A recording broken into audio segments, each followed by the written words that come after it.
আমি কুয়েতে ছিলাম 5 বছর আর 14 বছর একটানা আবুধাবি। আচ্ছা, এবং আর একটু অবাক করার বিষয় হচ্ছে এই বড় ভাই সম্পর্কে বলি, ইনি হচ্ছে আসলে সুইডিশ নাগরিক। সুইডিশ নাগরিক, হ্যাঁ, লাল পাসপোর্ট মানে আছে, সুইডেনের। গ্রিন কার্ড, আমি সুইডেন থেকে চলে আসছে এখানে। অনেকে প্রশ্ন করতে পারে ভাই, বাংলাদেশের পাসপোর্ট নাই, ইউরোপের পাসপোর্ট থাকতে, ইউরোপের গ্রিন কার্ড থাকতে বেতন সে দেশে আসছে 4 লক্ষ টাকা ক্লাবে। আমি সেটা ছেড়ে চলে আসি শুধু গরু খামার করার। এই দেশে আসার পরে আলহামদুলিল্লাহ নামাজ পড়ার জন্য। এমনকি আমি আমেরিকাতে, জাপানে কাজ পেয়েছিলাম, টিকিটও পেয়েছিলাম ফ্রি। আমি তারপরে যাই, কারণ আমার যে পাসপোর্ট সারা ওয়ার্ল্ডেই আমার কোনো ভিসা লাগে না, কিন্তু তারপরেও আমার আসলে বিদেশ জিনিসটা আসলে।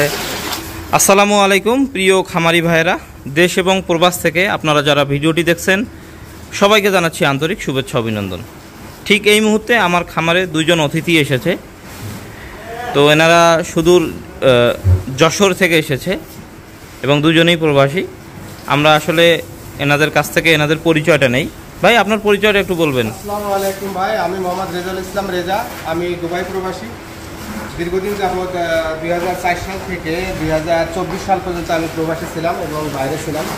কাকা ওই ইয়াটা খুলে দেন। বাইরে থেকে ইনশাআল্লাহ দেশে আসছি খামার করার উদ্দেশ্যে।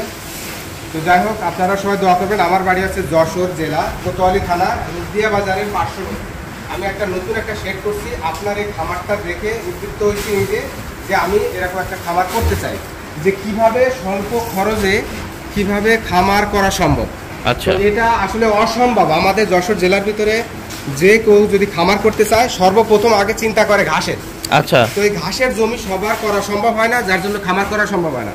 এখানে সরাসরি না আসলে দেখলে বোঝা যাবে না। আমি যশোর থেকে শুধু সারা রাত জার্নিং করে সকালে ভোরে আসছি শুধু একটা জিনিস দেখার জন্য, যে কিভাবে ঘাস ছাড়া গরু পালন করা হয়। আচ্ছা, এটা সম্ভব তো নাকি? এটা সম্ভব, মানে 100% সম্ভব। এই যে দানাদার খাবারটা দিচ্ছে, আমি নিজের চোখে দেখলাম খালি করে ফেলছে। আর এই যে সামনে মনে করেন যে এই যে শুকনা খড়, তার ভিতরে কোনো কিছু মিক্স নাই। এমনকি অনেকে আছে ইউএমএস দেয়, কিচ্ছু প্রয়োজন নাই, ডাইরেক্ট খড়, এমনকি দানাদার খাবার আলাদাভাবে বালতিতে করে এটা দিচ্ছে। এই নিয়মে আমি করতে চাচ্ছি শুকনো হাড্ডি খাট ব্যাটেলিং খাবার। তার জন্য ভাইয়ের কাছে আসছি পরামর্শ নেওয়ার জন্য, এবং বিশেষ করে মেডিসিনটার জন্য। ভাই খাবার তো সব জায়গাতেই আছে, সারা বাংলাদেশে আছে, কোথাও বাদ নাই যে খাবার নাই। কিন্তু এই মেডিসিনটা অনুযায়ী আমি চাচ্ছি যে যদি নিয়ে আমি দেখতে চাই যে এটা খাবারের পরে কতটুকু পরিবর্তন আসে। এখন আজকে কি আপনি খাবার নেবেন নাকি মেডিসিন? অবশ্যই আমি খাবার সহ মেডিসিন নিব। মানে মিক্সার যেটা, একবারে মিক্সার যেটা। আমি 2000 কেজি আর 2000 কেজি নেওয়ার জন্য আসছে আমার 30টা গরুর বাজেট। আচ্ছা, আলহামদুলিল্লাহ দেওয়া যাবে। এবং আরেকটু কথা বলি, সেটা হচ্ছে যে পরবর্তীতে নেক্সট টাইমে আমরা আমাদের এখানে যখন ভুট্টা অন্যান্য জিনিস যেগুলো সাশ্রয় মূল্যে পাবো, তখন আমরা শুধু মেডিসিনটা নেব। এখানে বেশ কিছু উপাদান আছে যেগুলো নাও পাইতে পারেন, যেমন ডিওআরবি বা আরো কিছু আছে, ওগুলো আমি আপনাদেরকে দিয়ে দিব, সমস্যা নেই, পাঠিয়ে দিয়ে দিব। চাচ্ছি যে ফার্স্ট টাইমে সব জায়গাতে আমি ভুট্টার রেটটা শুনে আসছি। আমার যশোরে এখন 32 টাকা কেজি। আচ্ছা, 30 টাকা 32 টাকা কেজি ভাই। তো শুনে আসছি, এখন ভাইয়ের কাছ থেকে শুনলাম, যদি সম্ভব হয় ইনশাল্লাহ দোয়া করবেন। 2000 কেজি বাজেট নিয়ে আসছি ইনশাল্লাহ, 30টা গরুর খাবার। তো আপনি কোথায় জানিয়েছিলেন? আমি কুয়েতে ছিলাম 5 বছর আর 14 বছর একটানা আবুধাবি। আচ্ছা, এবং আর একটু অবাক করার বিষয় হচ্ছে এই বড় ভাই সম্পর্কে বলি, ইনি হচ্ছে আসলে সুইডিশ নাগরিক। সুইডিশ নাগরিক, হ্যাঁ, লাল পাসপোর্ট মানে আছে, সুইডেনের। Green card. আমি অবাক হয়ে গেছি যে আসলে আমরা সবাই স্বপ্ন দেখি ইউরোপে যাওয়ার জন্য, এবং ইনি স্বপ্ন দেখতেছে যে সফল খামারি হবে, বা একজন যেটা আমরা অলরেডি চুজ করেই ফেলছি, বা যেটা আমরা করতেছি। এবং উনি সুইডেন থেকে চলে আসছে এখানে। অনেকে প্রশ্ন করতে পারে ভাই, বাংলাদেশের পাসপোর্ট নাই, ইউরোপের পাসপোর্ট থাকতে, ইউরোপের গ্রিন কার্ড থাকতে বেতন সে দেশে আসছে 4 লক্ষ টাকা ক্লাবে। আমি সেটা ছেড়ে চলে আসি শুধু গরু খামার করার। এই দেশে আসার পরে নামাজ পড়ার জন্য। এমনকি আমি আমেরিকাতে, জাপানে কাজ পেয়েছিলাম, টিকিটও পেয়েছিলাম ফ্রি। আমি তারপরে যাই, কারণ আমার যে পাসপোর্ট সারা ওয়ার্ল্ডেই আমার কোনো ভিসা লাগে না, কিন্তু তারপরেও আমার আসলে বিদেশ জিনিসটা আসলে যথেষ্ট ইন্সপিরেশন করার মতো। এবং এই যে আমাদের সার গরুগুলো, আমি আপনাদেরকে বলছিলাম যে ইনজেকশন ছাড়া ফ্যাটেনিং করবো, কিরকম দেখতেছেন আপনারা নিজে বলেন তো? সরাসরি না আসলে দেখলে বোঝা যাবে না, কারণ কি ভিডিওতে অনেক সময় গরু দেখে বোঝা যাবে না। লাভ তো নাই, হাত দিয়ে দেখলাম, হালকা হালকা খুশির মতো হয়, ওগুলা কোনো চিকিৎসা দেয় না, ওগুলো এমনিতেই সারে গেছে। গোসল করাইলে মনে করেন তবে এটা একেবারে বলতে গেলে এটা লাম্পি জিরো গরু, মানে এটা কোনো লাম্পি হয়নি এরকম মনে হচ্ছে।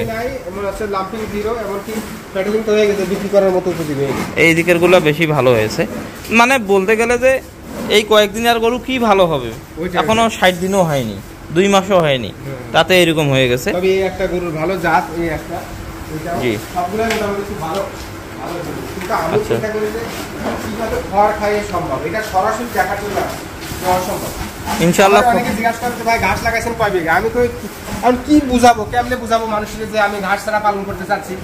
এত কিছু না বলে বললাম যে 160 শতকে ঘাস লাগাবো। তো ঘাস ছাড়া পালন করে তারপরে বলবো যে ঘাস মানুষ খুঁজবে ঘাস কই, তখন দেখবে যে শুধু শুকনা খড় খাইয়ে মনে করেন পালন করছে। বুঝতে পারছি। তবে আমার কাছ থেকে আমারটা দেখে যদি কেউ করতে ইচ্ছুক হয় ইনশাল্লাহ ভাই, এবং এই যে আপনারা যে আমার এখানে আসছেন, আসলে আমি তো চাই যে উদ্যোক্তা তৈরি হোক, ঠিক আছে, আমি মানে এটা হচ্ছে আমার টার্গেট। তো আপনারা অবশ্যই যাবার পরে গরুকে খাওয়াবেন, আমাকে যখন গরুগুলো কিনবে গরুর আপডেট জানাবেন, এবং খাবারের পরে কি হচ্ছে সেটাও জানাবেন। আপনার খাবার খাওয়ানোর পরে কতটুকু পরিবর্তন পেলাম, হ্যাঁ। এবং এক চালান গরু বিক্রি করার পরে আমি আবার আসবো আপনার এখানে। আচ্ছা। কারণ আমি চাই না যে ভাই কোনো ধোকায় পড়ে কোনো প্রবাসী ভাই ক্ষতিগ্রস্ত হোক। রাইট, আমি রাইট, প্রবাসী ভাই, অনেক কষ্টের টাকা ভাই, আচ্ছা, অনেক কষ্ট করে পরিশ্রম করে আজকে দেশে এসে কিছু করতে যাচ্ছি। হাত দেখছেন, দেখুন। উনি হলো সুইডেন প্রবাসী, কিন্তু উনার হাতে ইনি অনেক উনার আরামে হিসেব আলাদা। কিন্তু ভাই আমি ভাই রক্ত গামানো টাকা ভাই আমার। ইনি আসলে ইউরোপে ছিল তো। আমি চাই যে কষ্ট করে টাকা ইনকাম। আচ্ছা, এই গরুটা দেখেন, কেউ যদি করে না অনেক ভালো হয়েছে। এটা কিন্তু হৃষ্টপুষ্ট হচ্ছে, দেখেন এটা একটু দেখেন, দেখতে পাচ্ছেন, এটা আসলে আলহামদুলিল্লাহ অনেক ভালো ভাই। গরু নির্বাচন করাটা হচ্ছে মেন। ডবল বডির গরুটা যদি কেউ কিনে, আমি মনে করি যদি এই পদ্ধতি খাওয়াতে পারে, এইটা বর্তমান কত হইতে পারে ভাই? এটা কিন্তু পুরা দেখুন, ওরে ভাই এ তো বিশাল গরু। বাইরে ভাই এ তো মাংস লাগছে, দেখছেন? মাংস লাগলে তো আমার এখানে 2 লাখ টাকা ছাড়া যাবে। বিশাল গরু, মাংস কিন্তু লাগছে অলরেডি, কিন্তু বোঝা যাচ্ছে না, মনে করেন আরো লাগবে। আর এটাকে আর সর্বোচ্চ 1 মাস রাখবো, দেখবেন এটা কি হয়। ফ্যাটেলিং এর জন্য আমি মনে করি যে এই যে ম্যাস্টাটিস যে গরুগুলো আছে এগুলা দিয়ে ফ্যাটেলিং ঠিক আছে, কারণ কম দামে পাওয়া যাবে। ম্যাস্টাটিস যে গরুগুলা ওইগুলা কিনবেন এরকম বড় বড় দেখে কম দামে। রিজেক্টেড গরুগুলাই কিনবেন। রিজেক্টেড গরু দুধের দরকার নাই, আমার দরকার আছে মাংস।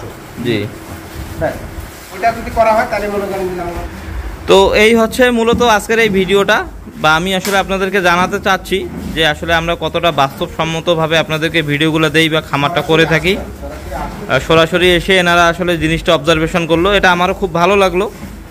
তো আমি আপনাদেরকে একটা কথাই বলবো, সেটা হচ্ছে যা করবেন পরিকল্পনা অনুযায়ী করবেন, এবং অবশ্যই এই 2 উদ্যোক্তা ভাইয়ের জন্য আপনারা দোয়া করবেন যাতে এনারা সফল হয়। অবশ্যই অবশ্যই আপনারা দোয়া করবেন। তো সবাই ভালো থাকবেন, সুস্থ থাকবেন। হলাম আমি এবং হব, এটা আমি অবশ্যই আপনাদের অবশ্যই দেখাবেন। কারণ কি ভাই, জি। প্রবাসীদের কষ্টের টাকা আমি চাই যেটাই করুক না কেন তারা অনেক আশা নিয়ে ভালো বড় আশা নিয়ে কিন্তু আসে করছে। আচ্ছা, তো আমি চাই যে তারা যেন লস না খায়, ক্ষতিগ্রস্ত না হয়, এবং আচ্ছা। আগের থেকে যেন ক্যান্সেল এসে দেশে এসে যেন তারা বড় ধরনের ক্ষতিগ্রস্ত না আচ্ছা, হয়। আচ্ছা। তো উনি এবার এখান থেকে আবার রিভিউ দিবে আপনাদেরকে, তার মানে আমাকে মোটামুটি একটা চাপ দিয়ে গেল আর কি, যে আমি যদি ওদের কাজ করে দিতে না পারি তাহলে উনি সত্যটা প্রকাশ করবে। তো যাই হোক, আমি এই চ্যালেঞ্জ নিতে যথেষ্ট ভালোবাসি, আপনাদের এই চ্যালেঞ্জটা আমি অ্যাকসেপ্ট করলাম। ইনশাআল্লাহ, তো ইনশাআল্লাহ, ইনশাআল্লাহ। ইনশাল্লাহ। তো সবাই ভালো থাকবেন, সুস্থ থাকবেন। ধন্যবাদ সবাইকে। আসসালামু আলাইকুম।